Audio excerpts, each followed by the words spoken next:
यसुफ से में आपको सलाम। खुदा का वादा, मैं तुझे जोर बख्शूंगा। यसाया 41वां बाब 10वीं आयत। मेरे अजीज़ों, जब कोई खिदमत करनी हो या कोई दुख मुसीबत आए तो हम अपनी ताकत का हिसाब लगाते हैं।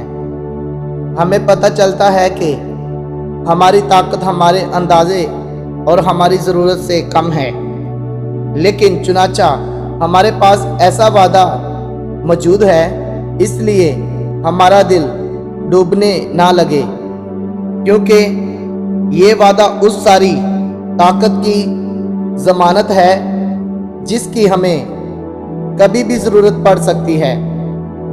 खुदा की ताकत कुदरत मुतल्लत है, वो ये ताकत हमें भी दे सकता है और उसका वादा है कि मैं ऐसा ही करूँगा।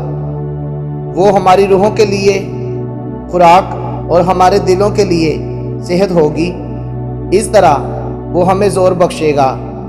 बयान नहीं किया जा सकता कि खुदा एक इंसान में कितना ज़ोर भर सकता है।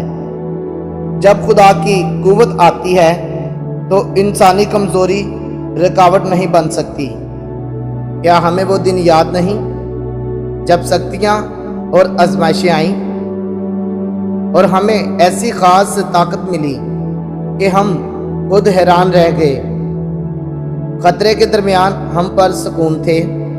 अजीज़ों की मौत के मौके पर हमारे होंठों पर गिला ना था। हमारी बदगोई और रुसवाई होती थी, लेकिन हमने खुद पर काबू रखा और जब्त किया। बीमारी में सब्र रहे। हकीकत यह है कि जब हम पर गैर मामूली आजमाइशें आती हैं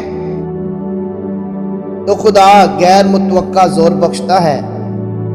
बुज़दिल बहादुर हो जाते हैं, बेवकूफ़ों को हिकमत और दनाई मिलती है और खामोश रहने वालों को ऐन मौका पर बोलने की तौफीक अता की जाती है।